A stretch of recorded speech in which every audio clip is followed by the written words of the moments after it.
Hello, Rethreading Lives Podcast listeners. We have a very, very important event coming up. As you know, as you listen to this podcast and you get to hear stories of people who've been through hard things and they go through the process and they come out on the other side strong, that is what we want for our survivors at Rethreaded. And on January 23rd from 6 to 8, we are going to be hosting our annual Human Trafficking Awareness Panel. And on this panel, you will get to learn from experts in the field, including survivors, on what is human trafficking, what is its deeper effect on people, and how, as a community, we can come together and work to create opportunities for survivors and also decrease the amount of human trafficking that's happening in our city. So if you are looking for a deeper knowledge of how to make an impact in the world, this is the event you want. It is going to be in person in Jacksonville, Florida, and live stream. So whether you're listening from far or close, you can participate in this event. And just go to rethreaded.com, purchase your tickets, and come and learn how you can make a difference.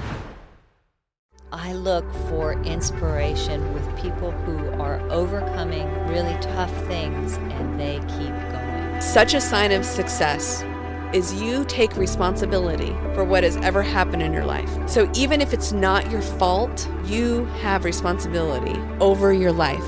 If you can look for just one person who's overcoming, just one person who's getting back up again, and let that inspire you, that can keep you going, and that can help you see that you have a choice. Welcome to the Rethreading Lives Podcast, where we talk about how to take your threads of harm and through the rethreaded process, transform them into something that actually helps you reach your potential. We'll talk with different leaders in our city and our country and find out what they're doing. You'll walk away from listening to this podcast with useful insights and captivating stories on how you yourself can rethread your life and your business. I'm Kristin Keen, and this is the Rethreading Lives Podcast. Welcome to Rethreading Lives Podcast. Today, our guest is Snowden McFall, who is dear to me and has been my coach, my mentor, my friend. I've been watching her for years and then decided I needed some coaching on speaking, and through that got to know her even more. And she has just taught me so much and so much wisdom about the rethreading process. And I'm excited for you all, listeners, viewers, to learn from her today about how to increase your potential.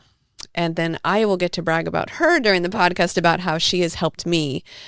So we are going to dive right in. So why don't you tell us a little bit about your company and who you are? So I own Fired Up Professional Speaking and Coaching. I have been a professional keynote speaker for 27 years, and I'm an author of 6 books, including Fired Up, How to Succeed by Making Your Dreams Come True. That has sold 65,500 copies worldwide so far, still selling. I am also an executive coach, and I coach leaders in confident public speaking, stress and burnout prevention, and making more money. We all love that. And didn't you recently win a big award? I did. What did you win? I was named the top public speaking coach of the year for 2024. Woo-hoo! Yeah, thank you. Yeah, because you got to travel for it and stuff, right? I did. I was in Toronto, and then I have to go to Nashville in December. 2 trips for this? Yes, 2 trips. Did you? Wow, that's exciting. Yeah, the Nashville trip is black tie, too. That's kind of fun. That is fun. That is very fun. Yes. So I actually have a question. Where is your name from? It's a family, passed down through the family, Scottish ancestry. And technically, my first name is Anne. I never use it. Oh. I always go by Snowden. My mother and I had the same name, and I always go by Snowden. Really? Yeah. Do you know what it means? No. Okay. No, but I do know that I had a lot of silly weather-related nicknames growing up. Yeah.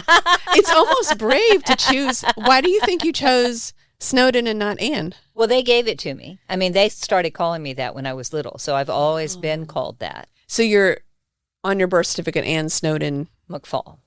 Right. And As you know, I didn't take my husband's last name because it's Whiting, and I would be Snow White. Yeah. So I would love to talk with you today So for our listeners, the Rethreaded process is something that we've developed at Rethreaded based on our years of experience working with women who have gone through hard things, that we watch these women do these amazing things and heal and reach their potential. So we've kind of given it names to what we've witnessed. So time, community, vision, purpose, openness, and how these all work together to increase our capacity to hold all that life has to offer. The yuck and the yay, the good and the bad. That's how, and the more that I am thinking about this process, witnessing this process, interviewing people, I think so much of what makes a person successful in life is their ability to hold the good.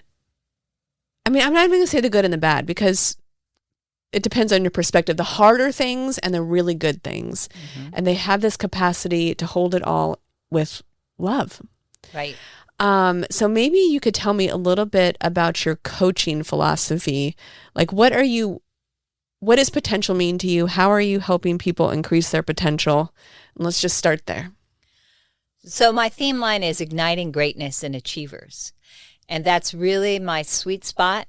I'm not great with people who don't want really to make a move, who don't want to change. I've got somebody else I refer them to. Really? And that person is a specialist in strugglers. Yeah, that's not my strength. Really? Yes. And my area is really helping people who are ready to make a change, who want more out of life, who want to grow to the next level. And I can give them some tools and they just soar. And that's deeply gratifying. And that's what happened with you. And that's what happened with my other clients. And so my philosophy of coaching is a little different. I really believe I coach the whole person. Mm-hmm. And so while the entree to me might be professional speaking, somebody might say, oh, I want to be a better speaker. I'm nervous when I speak in public. I uncover what it is that's making them nervous. Mm. And we clean that up, and then we can address the public speaking. But it's also, it's impossible when you work with somebody to not find out, if you're doing it right, I believe, to not find out more about who they are as a person. And that means every aspect of their lives. So like, for example, right now I'm coaching an Asian gentleman who's very soft-spoken because his culture is where he's from he's supposed to be very soft-spoken. And he's now in a job where he has to be commanding and he has to be the leader. And so it's a big transition. So if I didn't pay any attention to what his background is and what his concerns are and where his comfort levels are, I wouldn't be able to be effective helping him be the kind of leader and speaker that he wants to be. Which is, I do that in this difference because sometimes I feel my experience has sometimes been someone is just telling you what to do. Yes. Instead of telling someone to stop, don't be nervous. Yeah. Here's some tools, don't be nervous. And instead of getting down to the core issue. I know, because one of the first questions you asked me was, how do you take care of yourself? Mm-hmm. What do you do for fun? You always, before every appointment, it is, what's good. What's what are you hard? celebrating? Yeah. What are you celebrating? What's good? Yes. Yeah. It's really good stuff. Thank you. So as you look at the Rethreaded process, we have time, which is our most precious commodity, mm-hmm. purpose, which is how you show your love into the world, community, the people around you, vision, do you believe in something big enough to move forward? And openness is ability to be honest and vulnerable with what is. So as you're looking at your clients, mm-hmm. What do you see in them that allows them to move forward and reach their potential? Like, of these ingredients, do you have words that you could put into that? So I think that to be a good speaker, I'll just use that aspect. Let's start there. Start there. Because really, there's a deeper thing to being a great speaker. Yes, there learned. Is. Mm-hmm. You've got to be aligned with your why, which is, so you're talking about purpose. Mm-hmm. And so for me, I always want to find out what the why of my clients is. What drives them? What do they love? What is meaningful for them?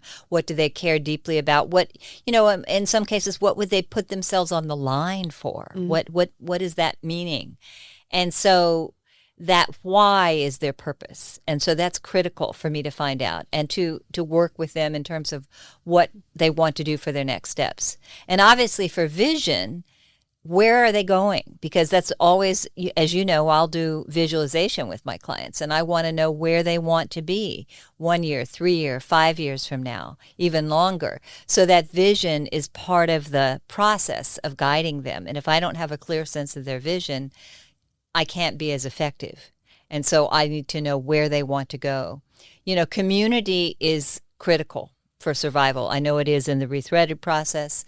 It's one of the secret magic ingredients of the work that you do, Kristin, and Rethreaded does. And community is all the people who are supporting you, all the people who you can call on for help, all the people who will encourage you and who will lift you up when life knocks you down. And life does knock you down. It happens. It happens a lot. So, and I've got knocked down a couple weeks ago. So it's you need people that you can turn to and get help with and get supported by. And that's part of life. We all get knocked down. It's how you get back up and who helps you get back up. So I think that's a critical piece. The time part is, are you willing to invest the time in yourself? To take care of yourself, to balance out your stress levels, because if you're super stressed, you can't be effective in any kind of work, in any kind of mission. And if you're super stressed, you're not sleeping, you're not taking care of yourself, you can't be effective making money, you can't be effective as a speaker. You've got to invest the time in yourself, to take care of yourself and to do what works for you. And so time is a precious commodity, and you have to be purposeful and thoughtful about what you do with your time. Intentional, because it will go. It will go. And one of the questions I always ask my clients is that the highest and best use of your time? Because sometimes they're doing things that they could be delegating to other people, or that they just shouldn't even bother doing at all. And so that's another big piece. And so I think all of those things come together as part of the picture of what helps a person be successful and be effective. You've got to address all of those. And so what do you see? Okay, so I want to go a little deeper now. Here's what kind of makes a person successful, and then what we talk about is how blame and shame shrinks your capacity to reach your potential. Out of the Rethreaded process and maybe the mixture of blame to shame, maybe you can speak to, what do you see people struggle with the most, that's holding them back the most from what life has for them?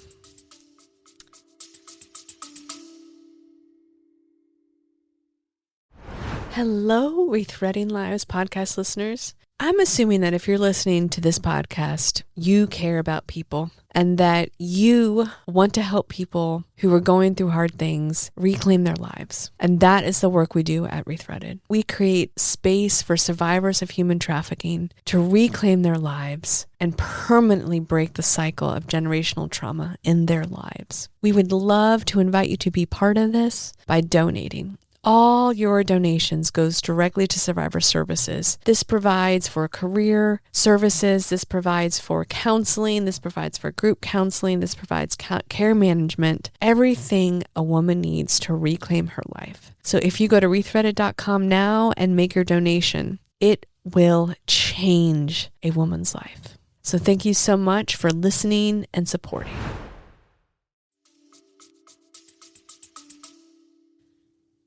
We all have negative messages that we have received throughout our childhood, from society, from churches, from wherever, school, wherever. And so it's a question of whether or not that gets internalized.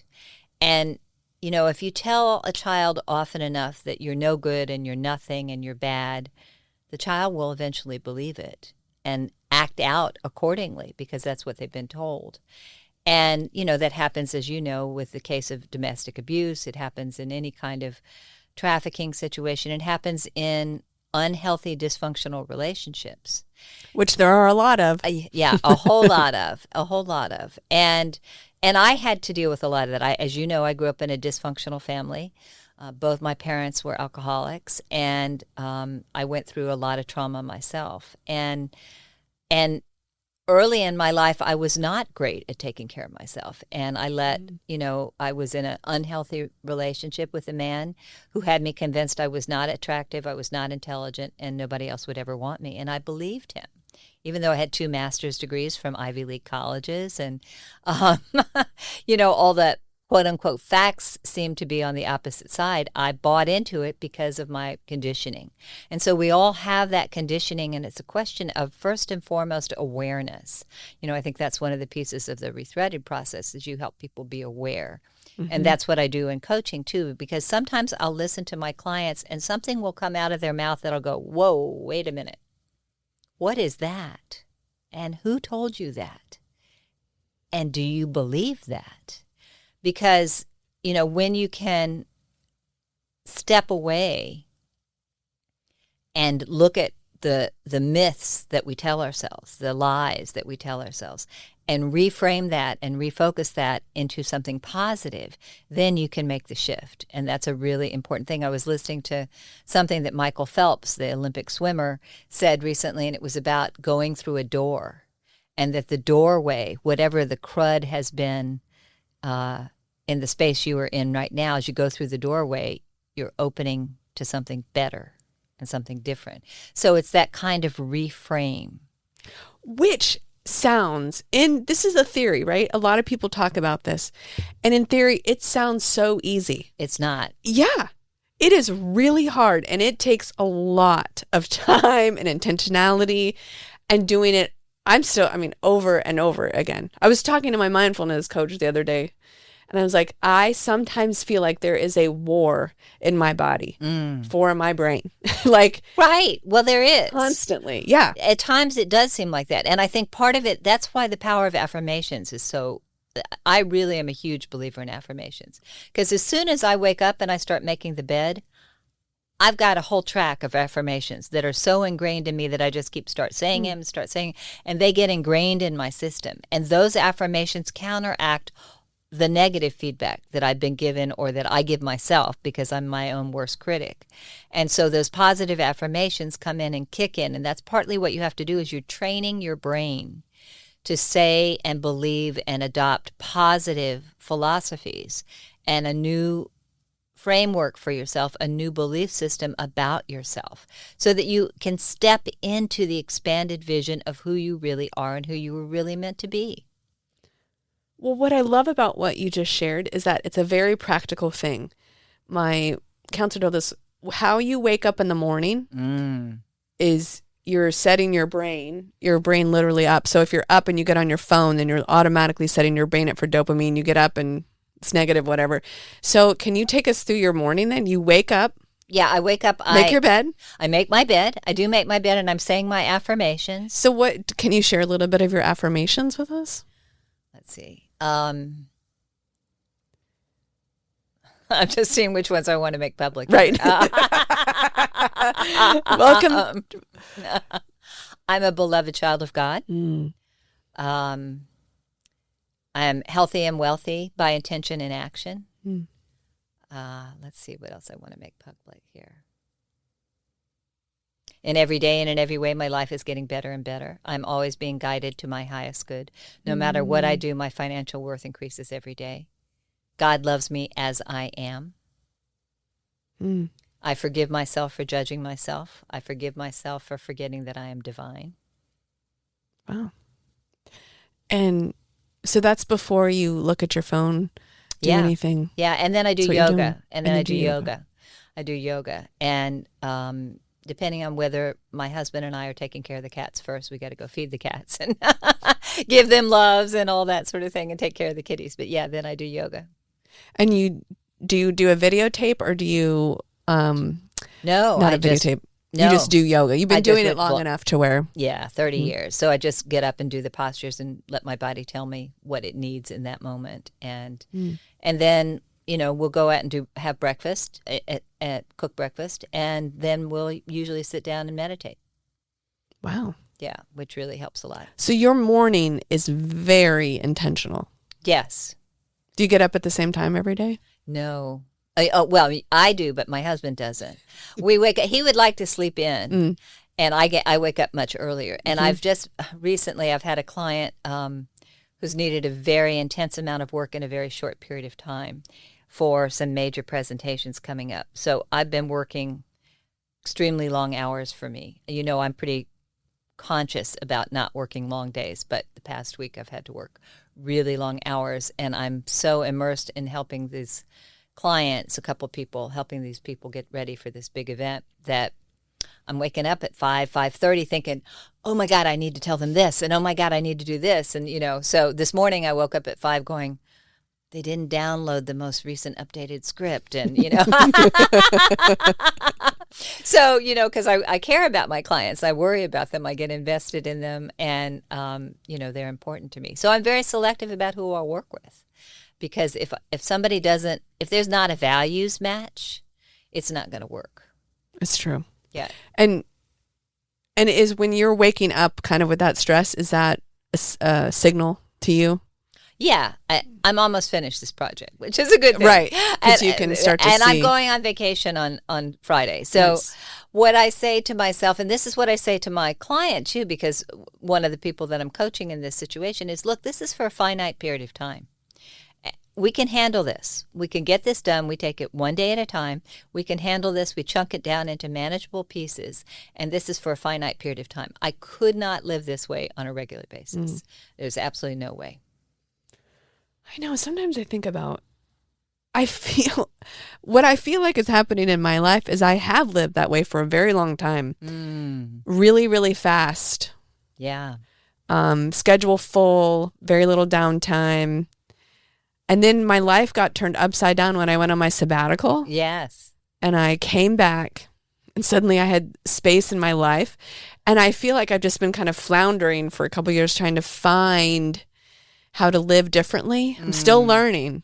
Right. To not immediately go. I mean, my phone, I feel like is probably the thing the most in my life right now that is stealing my potential. Like it's how I used to numb or not think or, just scroll or be distracted from my life. And like hearing your morning routine reminds me of other ways and how intentional you have to be. You do. And it matters. It makes a huge difference. The other part that is my nighttime routine is equally important. So before I go to bed, whatever time that is, I mean, usually it's between 10 and 11, but whatever time that is, I write down 10 successes I've had that day. Really? Every day. I've been doing this for 30 years. Really? Sometimes the first thing on the list is got out of bed because you might not have felt like it. And then I write down 3 things that I'm grateful for, new things, because the research out of Harvard is if you do that, your brain constantly looks throughout the day for new things to be grateful for. And gratitude is the path into joy.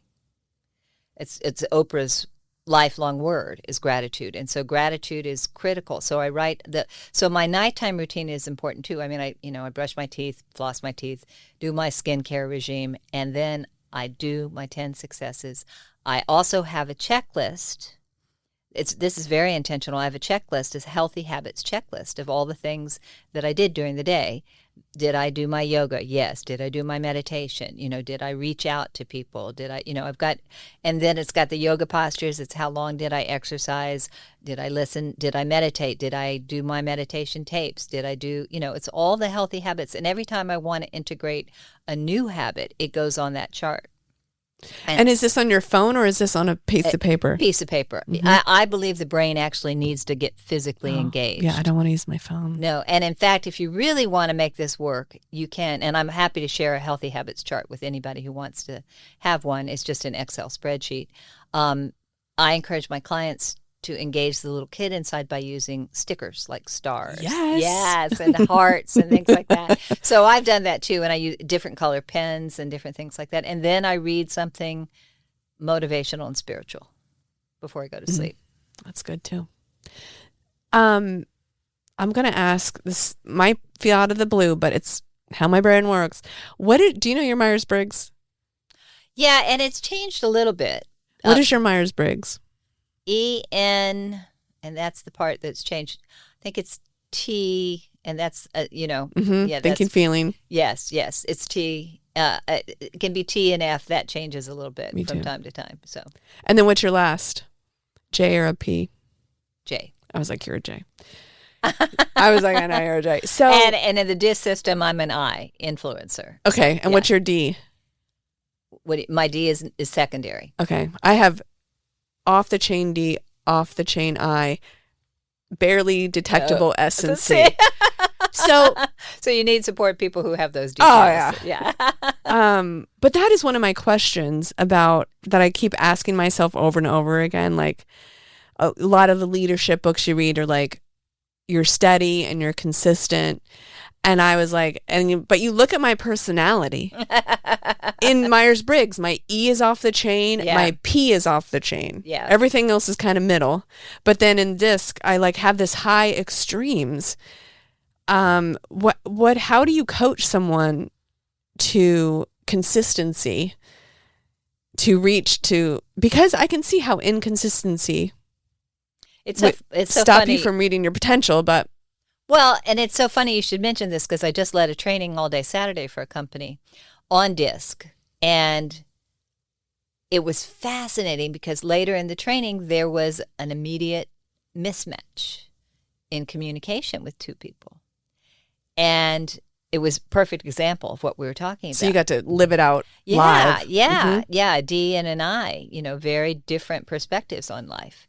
And so you've got to be intentional. I mean, I'm a big, Kristin, we've worked together, I'm super practical. Oh yeah, I love it. And so you've got to have healthy habits and tools that work for you and support you. So I help somebody establish healthy habits and tools and guidelines and systems that will help them work. Some people are more technological than others. I have a journal. I write in my journal every night. I like the handwritten part, but whatever works for people. I say whatever works, but you got to have systems. You've got to have practical hands-on things that help you shift. And, one of the best ways is to study some of the Olympians that we've just watched. I mean, Simone Biles, she's so inspiring, so amazing. But, every single one of those people has done incredible visualization. Every single one of those people has incredible discipline. Now, if you ask them and you watch the interviews, they weren't always disciplined. They didn't always want to do things that would get them in the right place, but they had their vision, part of the Rethreaded process, and that's what they stayed focused on. Yeah, I'm such an anomaly sometimes, I think, in my brain. Is being... I'm going to ask this question. Oh, okay. What if you are consistently inconsistent? This is what I'm asking. How I work is like I'll be all in. Yeah. And give 1,000%. I've seen you do that. Then I pull back. Right. And I'm not. But this is how I work. So sometimes I will shame myself because I feel like I'm if I was maybe slower and steadier, I could get further. Or sometimes I'm like, do I just need to accept the way that I work and try to create systems around my work energy? Yes. I mean, it's so funny when people meet my husband, Spencer, people who know me through business or through speaking or whatever, and they say, is she always like this? Is she always high energy? Is she always up? He said, of course not. I had a huge speech. Typically, as a 5-hour training on Saturday, typically on Sunday, I would have crashed. Except that I had to do all-day coaching for a client. So I knew that I typically would crash. So what I did is after the training, I did downtime and I decompressed. I do that often by reading sitting outside, being with the cats. And then I went to see our best friends and we had dinner and laughed and played games. So I was not thinking about work at all. And then I got a good night's sleep, which I really, really needed because sleep is absolutely critical. And so, but I'm still dragging a little bit because I usually need that extra downtime afterwards. I know myself, I can go, and then I've got to recharge. And you're the same way. And so you go, get what you have to get done and recharge. And so set your schedule up for that. Know that about yourself. If you've got a speaking engagement, because I know you do speaking, you do same thing. Okay, speaking that day, next day off. And also for me, my husband knows, get me to the beach. For you, it's the ocean or the water. Yeah. But get me to the beach. And if I can get to the beach, instantly my stress levels will come way, way down. And so he tries his best to get me there at least once a week because he knows I'll be a much better person if I am. I know, and I'm thinking of my schedule next week, and I am so excited about this. I get to do a 3-hour training at Rethreaded and train our whole staff. Fabulous. In the Rethreaded process and purpose. But then I'm thinking of my calendar. So change your calendar. And it is, I was like, I didn't give any capacity for. So this is what you call renegotiation. And almost everybody in the world is open to renegotiate. So you say, I can't, I've discovered there's a glitch. I'm doing this huge training. I need to renegotiate and change our appointment for a couple of days out. I need to renegotiate it. Because if you were sick, you would have to renegotiate it. This is self-care. You make self-care a priority. And not feel guilty. The blame, shame thing that you're talking about, it's what we do with it inside of ourselves and how we handle it inside of ourselves. And so part of the reframe for you is to say, this is how I take care of myself. Always take care of yourself first so that then you can take care of others. This is how I can best serve the women at Rethreaded, is to go take care of myself. Still working on it. Hey, we're all works in progress. Why do you think I've written 2 books on stress? I know stress really well. I've lived through it. I went through burnout. I understand it. I know. So maybe we could stop there because my assumption about coaching is you really get to know people and you get down deep, I would assume, into trauma. With people, if they're open to that. And some people don't want to do that at all, and that's just fine. And I can just help them be a better speaker. It's entirely up to each person. But yes, I have gone deep with trauma with some of my clients. Yes. So when maybe it's awareness, when a person isn't willing, the open and vulnerability, is that they're closed off to it and they're kind of they get stuck in it, or they're just not with you, they're going to do it? Or does it depend? Like, do you see openness, the ability to be vulnerable and honest about what is stopping people or allowing people to reach their potential? I think it's critical. I think I had this misguided, there's so many myths that I believed when I was growing up that were so wrong. The first one was that once I got to be an adult, everybody around me would behave in a mature fashion. It was such a shock to me to find out that wasn't true. That in fact, I at 20 was so much more mature than some 50-year-olds in the way they were behaving. That was such a shock. And so, we have these myths that we tell ourselves. And I think behaviorally, I thought when I very first started my company, 30 plus years ago, that I had to be perfect, and that, that's a myth a lot of women tell themselves.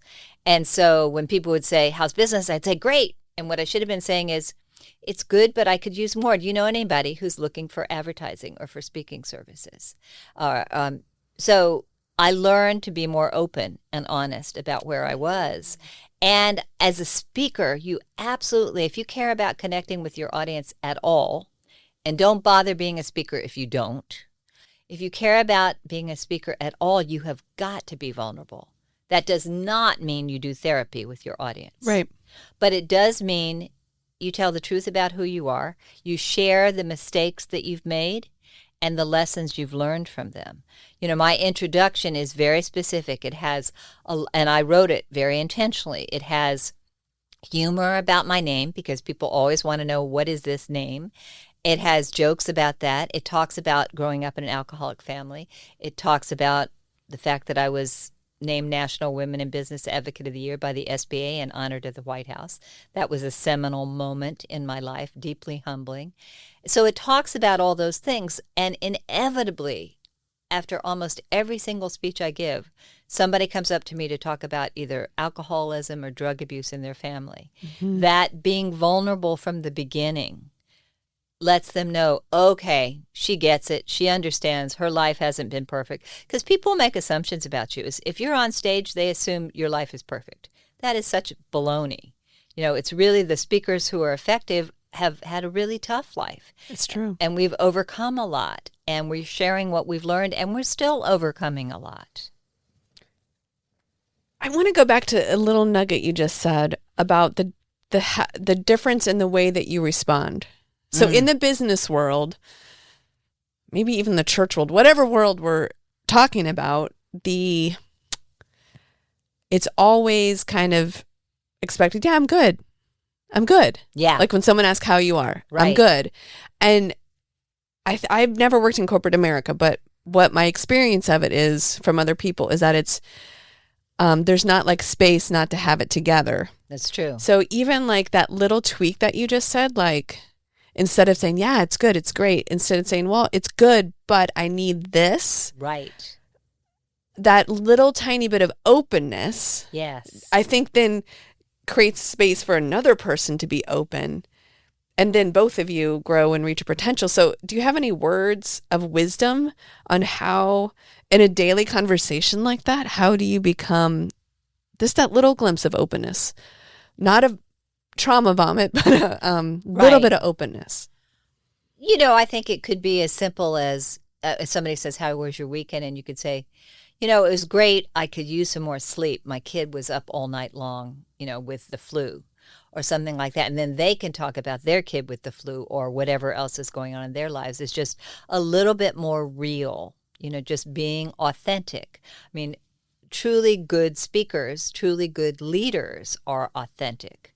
And they tell the truth about what's going on. They don't have to go into nitty gritty and yucky, but, this is a very interesting time. For example, in my life, I have, at this particular moment in time, I'm very grateful because I have a lot of business right in this moment. There have been plenty of times when I haven't. And at the same time, all of my bank accounts and credit cards were hacked with one particular bank. And they stole a lot of my money. So I'm dealing with that after 21 calls to this bank to try and get it resolved. Super stressful. Ooh. Super stressful. Super stressful. And so that's just what's happening. That's real. So when somebody asks me, how you doing?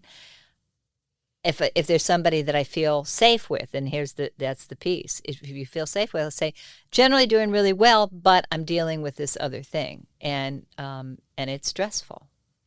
And they go, wow, that's hard. Yeah, it is hard. It's really hard. So it's not as hard as the people who are going through human trafficking. It's not as hard as somebody living out on the streets. It's not as hard as not knowing how you're going to get food for your kids. But it's hard. So we all have those moments when you can just be real, but you don't dwell in that. And particularly in the corporate world, there are places where it's safe to do that, and there are places where it's not. And you'll develop your friendships. But just being a little bit more authentic. Not, yeah, things are great, things are fine. No, I could have used some more sleep. Or, I could use this. Or, boy, do I need a vacation.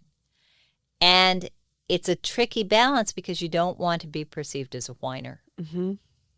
So, and you have to know the culture. I mean, I think there's so many, sadly, and I've spoken for some of them, I get to know the cultures of the organizations that I work with. There's so many cultures that are unhealthy, that demand that their employees work ridiculous hours and don't spend time with their families and don't take care of themselves, don't take their vacations, even though they have unlimited vacation. Nobody feels like it's safe to take vacation. There's a lot of corporate nonsense. And the truly good leaders are the ones who value their people and encourage them to take time off, because the research is when people come back from vacation that they didn't work on, they are refreshed, they appreciate their job better, and they're far more productive. That's the research. So it has to do with what the leaders set as the tone for the organization. And your direct manager has everything to do with your satisfaction at your job. So you want to be the best you can be at that. Yeah. I'm sorry, it's like everyone is worried about our president, but really it's local politics that affects you the most, kind of in management. Your direct manager can make your life great or not great. It's the number one reason people quit their jobs. I believe that. And management is really hard. Leadership is hard. It is. This is the question I have, because you're working with so many different types of people and clients, and men and women, right? Yeah, for corporate training, obviously I'm working with companies and businesses, and those are owned by men and women. And coaching is predominantly women, but I do have several very smart, open male clients. Awesome. Okay, this is what I wanted to speak on. When you were saying about, tweaking this question and giving a little bit of yourself, it's almost like it's authenticity. It's absolutely authenticity. Yeah. And there are some places where it's not safe to be authentic. Mm. So what I gently try and do with my coaching clients is get them to a place where they can be. In other words, help them find a better job. And several of my clients have moved Found a better job. have left and moved better. And they've gotten promotions and made more money. Mm. So, and if you're not, and I encourage them, if they're not going to move, and that's fine too, it's entirely up to them. It's their life, their choices. How can we make it work for them? How can we make it be a better, healthier environment for them? What can we do to have them get more support? So who in your life that is around you now do you feel like is authentic leader who is living out this Rethreaded process somewhat well, and you're kind of looking up to? Who does Snowden look up to? The first person that comes to mind, she's not immediately in my life, but Oprah Winfrey. Yeah. She inspires me a lot. And one of the things, somebody just asked me this question the other day. They said, what is your legacy? Mm. And I said, well, some would say it was my 6 books, because those will live on, God willing. Mm-hmm. But I like what Maya Angelou said to Oprah when Oprah said the school was going to be her legacy, the school in Africa. And Maya Angelou said, every life that you touch is your legacy. So that's what I consider my legacy. Mm. And so that really inspires me. Simone Biles inspires me. What about her? She took the time for her mental health. And she left. And she came back a huge winner for it. She embraced love in the meantime, too. She got married. She has a very supportive partner. And she took the time off to take good care of herself. And she lived life on her own terms. I have great admiration for people who live life on their own terms. And for people who take care of others and are really making positive strides to make a difference. I was in, as you know, we were talking, I was in Toronto for that award ceremony. And that group of people, these were people who were award recipients from all over the world, like the top oncologist of the year and top realtor of the year and just different fields. And the people at that event inspired the heck out of me. I mean, Unstoppable Tracy, she is a world champion sailor, and she has no legs and no hands, just a finger, or I guess it's a thumb. And she is amazing, and she has the most indomitable spirit. And you listen to her speak, and you're like in awe. And she's also very funny and very loving. And I thought, wow, those kinds of people inspire the heck out of me. And every time I get tripped up by something as inconsequential as my bank account, I go, well, look at what she's dealing with. So for me, I look for inspiration with people who are overcoming really tough things. I mean, all the women who've gone through your program inspire the heck out of me, who overcome really tough things, and they keep going. And you noticed almost everybody I've mentioned is a woman. I really believe women are the future of the planet. With our emotional intelligence, our willingness to collaborate, and it's been shown that when we make money, we invest in our children and in our communities. I really believe women are the future of the planet. I love men. I don't have anything against men. But I just see at this point in our history, I think women are what are going to make it happen. I have two things to say to this. The first is I was just talking with Jason, two of my coworkers, men, like the only two men at Rethreaded, and we were talking about I'm moving on this weekend. So I'm packing my stuff up and then I'm calling my friends and I have to move across the street. Literally, I'm buying the house across the street. And we started sharing moving stories. And I was like, yeah, well, every time I call my friends and we do it together. And both of those guys are like, never. They've never asked their friends. They'll move all their stuff on their own. What? And then maybe when it comes to heavy stuff, they'll let their friends help them. Oh, really? But yeah, so I was just like that to me. I was like, oh, that's a difference of the collaboration of women. No, yeah. we borrow our friends' bigger cars and vehicles so that we can move all of our art. Our friends come over and help us paint the house when we move. Paint from one place to the other. There's touch people, up yeah. Oh man, you ask for help. I mean, there's an answer to your question about being open and vulnerable.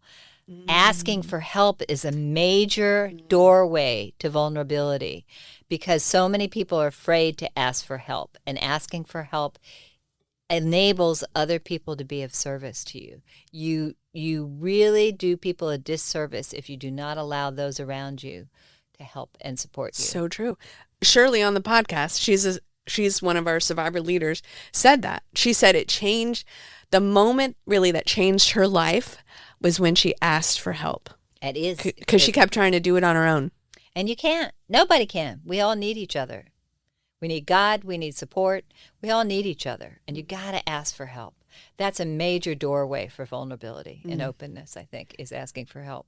Because then it allows you to interact with community who can speak to your purpose, who help carry your vision. Exactly. So a lot of people that you were mentioning. Yes. Oprah Winfrey, Simone Biles, the woman that is the sailor with no feet, no arms. So no legs. No legs.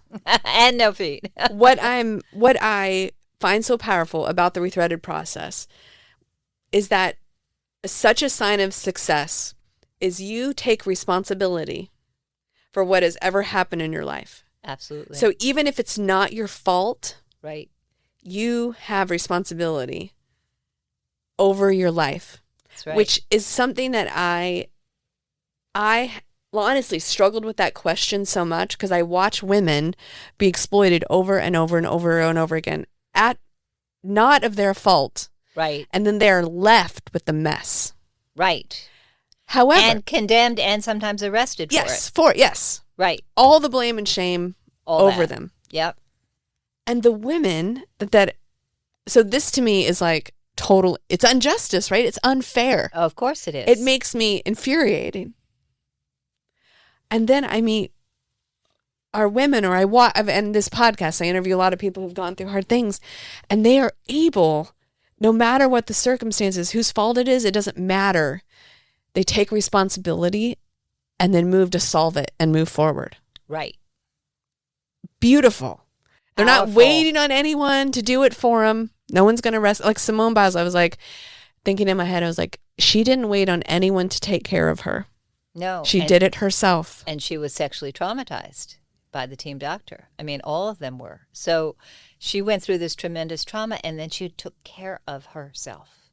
She went and got help and took care of herself and came back better than ever and is a role model and inspired millions. And Oprah Winfrey. Same thing. Yeah. Came from so much trauma, so many barriers, so many no's, and took responsibility. No excuses. Right. And just kept going.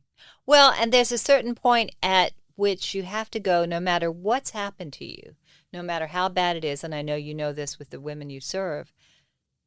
You have to go, okay, so what am I going to do about it now? Yes. And it's not what's happened to you, it's how you react to it. Yes. And that is the rethreaded process. Yes, and it's how you respond to it. I mean, because you always have a choice in any situation. Somebody cuts you off on the highway. You can scream and yell obscenities. You can catch your breath. You can say a prayer. You can send them good thoughts. You can smile. You can laugh. You can turn on the comedy channel on your radio. You can do 1,000,001 things. And I'm not saying that I don't sometimes scream. Mm-hmm. Yeah. But you have a choice of how you respond and react in any situation. One of the things on my list of my daily habits chart is kind driving. Oh. Because I can get frustrated and impatient when people are behaving badly on the roads. Listeners, we will put this list out there for you. I want to be able to, yeah. And not judge yourself when you don't check the box off at the night. You know, when you check it off and you go, I could have been nicer to that person. You know, because in general, people think I'm a really kind person, and I am. But sometimes I'm impatient in the car. And so when people are doing jerky things, I'm not real happy about it. And I'm working on that on myself. Which is beautiful. Thanks. Yeah, I mean, exactly what you said. It's about, so what I think happens in the world is blame and shame, the tape in your head. They make you believe that you don't have a choice. Right. I mean, because if there's a choice in every situation, trauma, hard things, what I believe is human trafficking steals your ability to realize there's a choice. Right. Through all the circumstances, the 72 barriers to leave, the trauma to your brain.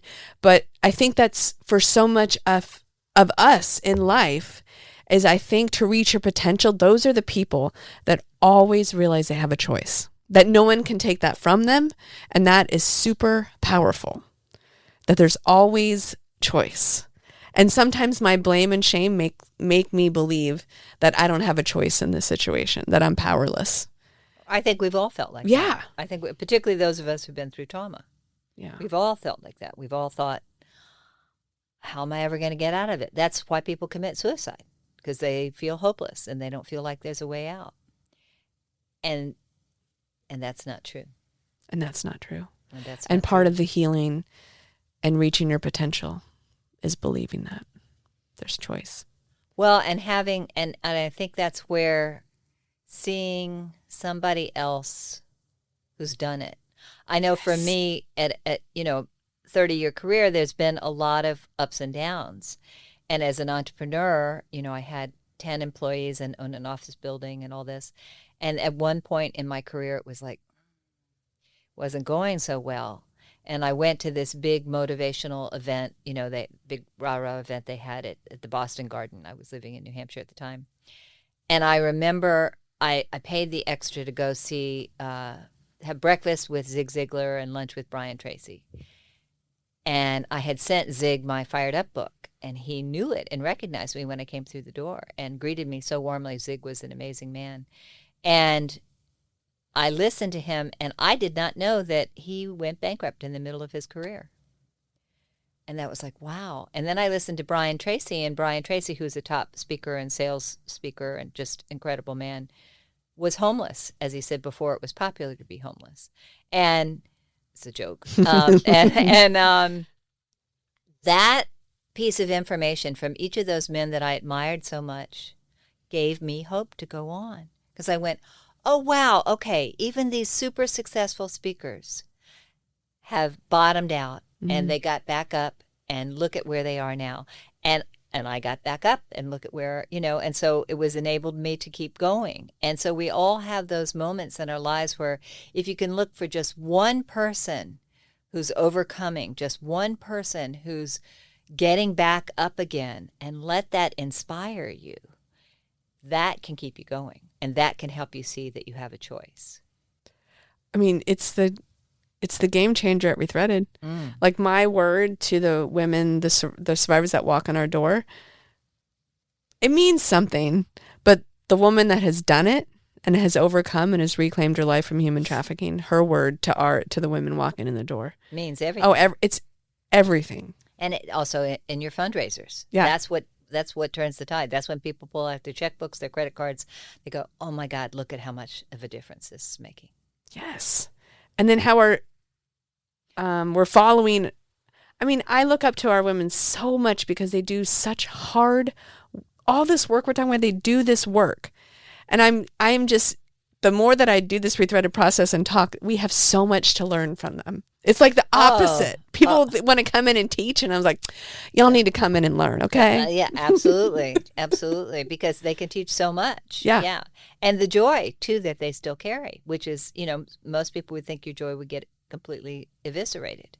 And they carry it and they keep it going. And that's the piece. I always tell my clients, my coaching clients, it's like, let's find the joy. Let's find that's why I asked you, what do you love to do for fun? That's like, boom, right from the beginning, because that's how you bond with people.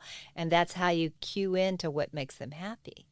And so if they're miserable in a job, I help them get to a place of joy where they can be happy and be valued. I help them if they're wanting to move up in their career. I mean, some of my people have become C-suite executives, a CIO, a CEO.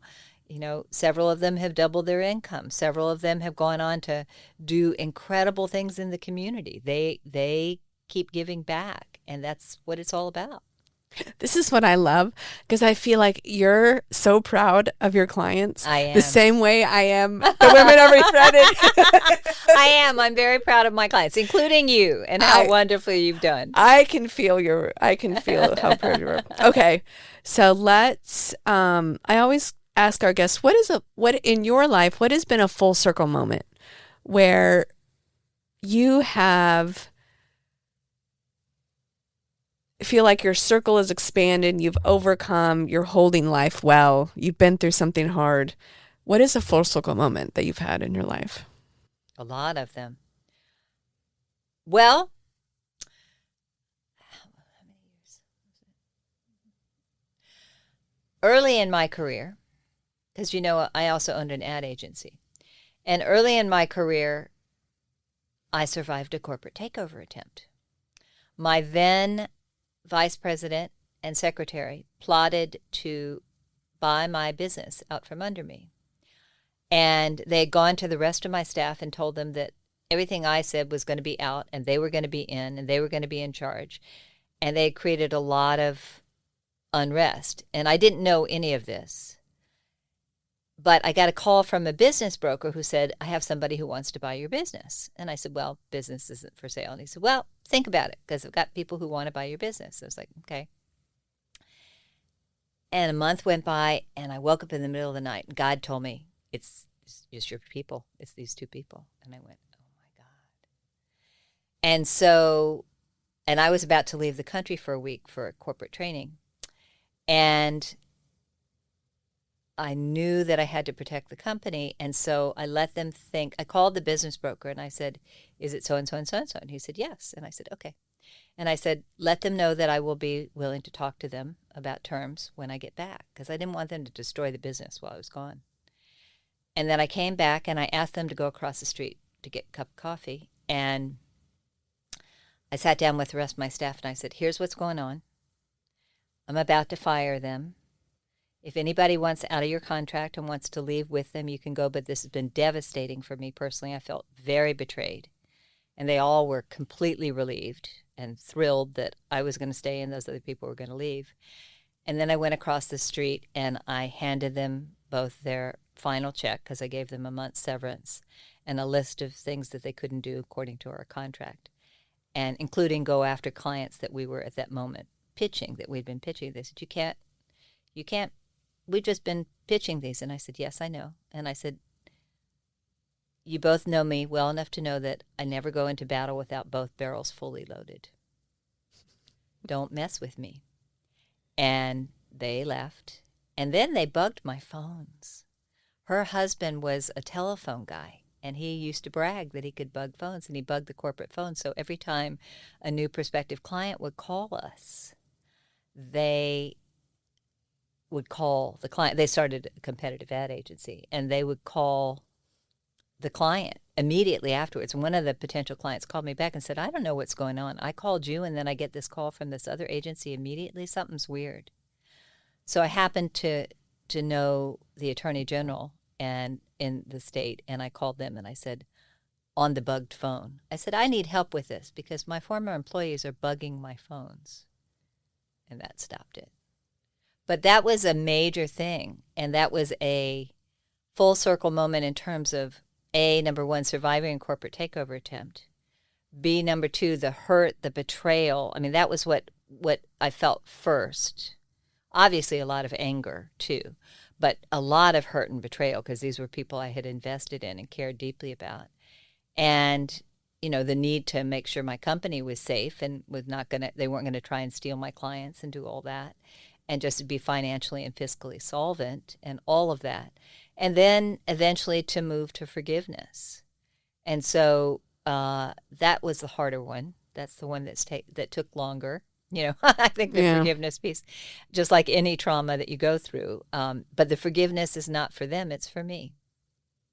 And so I always believe in forgiveness and for your own personal healing. And I coach my clients to that. But that was a major learning. And I ended up on CNN talking about it. Wow. It was with my first book, Fired Up, and the hook line that my PR agent had used. She had corporate takeover attempt as one of the things, and he brought it up. So I didn't go into all the nitty gritty, but I just referenced, a corporate takeover attempt. And at that time, there was that movie with Brad Pitt called Meet Joe Black, and it was about a corporate takeover attempt. And I said, oh, it's like that, that movie, and we were able to talk about that on CNN. But it was a story of betrayal. It was a story of hurt. It was a story of me being very young when I hired them and hiring the wrong people, hiring too fast. My advice to my corporate clients now is hire slow, fire fast. I didn't do that. I made that mistake. So it was a lot of lessons on a lot of levels, and I went through some very difficult times with it. And you know what I love about this story more than anything is you didn't lose yourself in it. You still gave a month's severance package and enforced the rules. Yes. Well, I called my attorneys and they said, yeah, you can sue him, or you could just fire him and not pay him anything, or go into a lawsuit. But the easiest thing is just to give him a month's severance and let him go. Mm-hmm. And for me, I've had the opportunity to sue others multiple times. For me, it's just not worth it. I mean, I love my lawyer friends and I have some lawyer clients and I support you doing your business. But for me, the emotional toll is just not worth it. Yeah. It's very smart and taking care of yourself and protecting your company. Right. Okay. And one last thing is, what is your advice for people to apply the Rethreaded process and reach their potential? First thing is get clear. You need clarity about your life. You'd be amazed how many people are not clear, are not clear about what they want. Yeah, it's hard. It is. It's one of the first questions I ask. What do you want? Where do you want to be? What do you want out of life? What do you want to do to share your gifts and talents with the world? Because every single person has unique gifts and talents. And the world is a richer place when you share them. So the first thing is focus on what you want and get really, really clear. And then do have that vision. Do know where you want to be 1 year, 3 year, 5 year, 10 years from now. I mean, I still plan to keep working for another 10 years. And I don't know that I will ever stop coaching because I can do that at any point in time. And I love working with people. I love helping people soar. It's deeply gratifying to me. It means more to me than anything in the world is to make a difference in the lives of others. That is what's deeply fulfilling. So know what your vision is, know what your why and your purpose is. Schedule the time to work on what's really important. Be intentional about it and be open and vulnerable in the process, and ask for help and invite others in to participate in the process, because you can get much further once you do that. That was good. That's a book. Is that in one of your books? So I just want to say really quick what I learned from you. Okay. Practical things like never open your speech with, "Hi, my name is Kristin Keen." Yeah. I'm training all my people in this. Good. But then I think the two deeper things are, it's not about you. Right. It's never about you. It's always about the audience. It's always about the audience. And I feel like that can translate into so many areas of my life. And then I don't know exactly how to put in these words, but I feel like you always reminded me that God trusts me with this message. Like there is a trust, like you trust me with it, God trusts me with it. And to be like, rest in that. There's your center. That's right. There's your center. That's right. So thank you. And I always remember, was it the day before we spoke? The morning I spoke, I had that big talk with the corporate, and you just like gave me this hug, like this big hug. And it brought like immediate peace over me, in me. I still remember what that felt like. So thank you. So thank you for being my cheerleader and for teaching me to advocate for myself and to stand up for myself, and that it's okay to get paid to speak. And for paving the way for us, right? Yeah. So thank you. And thank you for being our guest. So listeners, viewers, make sure you go to rethreaded.com. Check out Snowden's book. And we'll put all the links to all the things in our and below. So thank you guys so much for listening, and let us know in the comments what you took away from today. Thank you very much.